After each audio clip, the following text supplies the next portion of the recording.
You're trying to read something on your phone or on your laptop, and after 2 minutes you realize that you have no idea what you just read.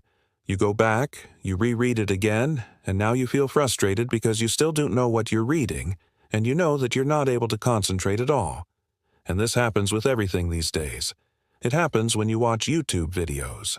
It happens when you try to watch Netflix. It happens when you try to read a book. It happens when you try to do anything that requires a certain level of concentration. And one of the main reasons why is because of our phones.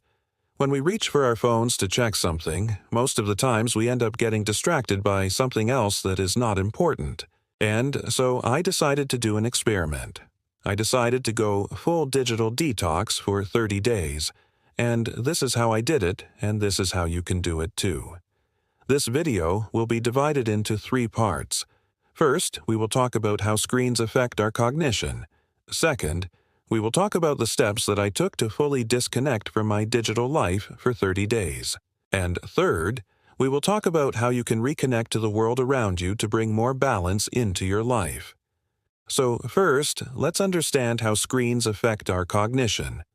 There are many things that affect our cognitive functions. Our age, our lifestyle, our diet, sleep, stress, and yes, the amount of time that we spend looking at screens.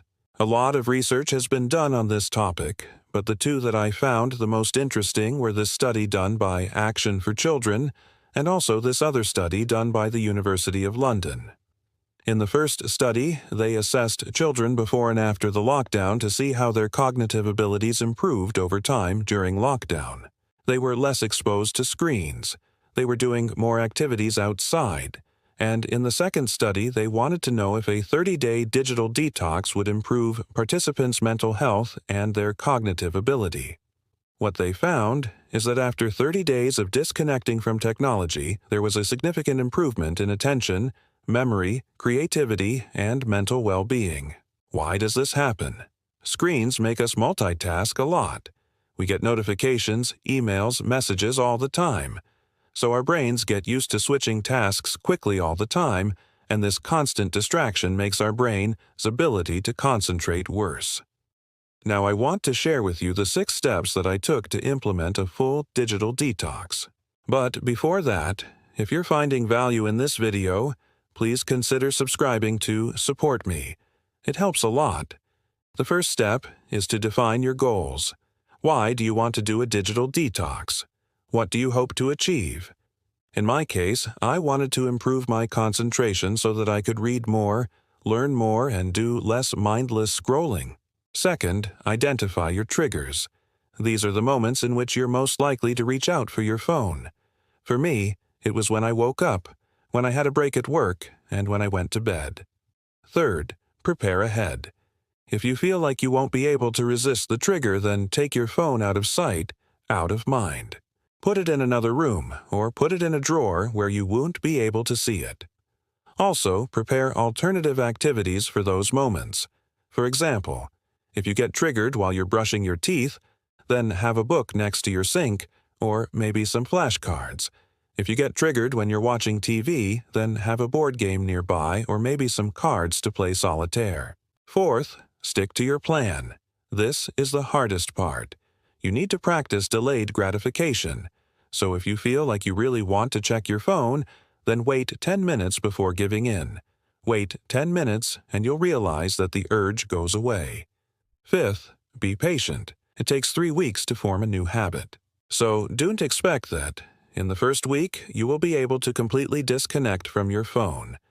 Give yourself time to adapt to this new way of life. And sixth, review and adjust. After a week, see how it's going. Are you meeting your goals? Is there anything you need to change? For example, maybe you were successful at disconnecting during weekdays, but you failed on weekends. So you need to figure out what happened and how you can adjust your plan for the following week. So now, let's talk about how you can reconnect to the world around you. There are 3 ways to do this. The first way is through meditation and mindfulness. Meditation allows us to reconnect with ourselves and with our thoughts. It allows us to be present in the moment, and it improves our ability to concentrate and to control our impulses. Mindfulness is being aware of the present moment without judgment. You can practice mindfulness while you walk, while you eat, while you listen to someone. Just be present in the moment and enjoy the moment.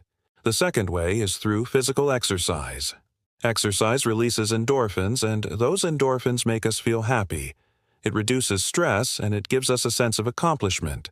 It doesn't have to be intense exercise. It can just be walking or stretching. And the third way is through human connection. Spend time with people who matter, who are important for you. Call a friend, go out with your partner, have dinner with your family. Human connection makes us feel loved. It makes us feel supported, and it gives us a sense of belonging. I will leave here a few resources if you want to learn more about how to meditate, how to practice mindfulness, and also if you want to learn more about digital detoxing. I hope that this video inspired you to try a digital detox yourself. Let me know in the comments below if you've tried it, and also what are some tips that worked for you. Thank you for watching, and until next time.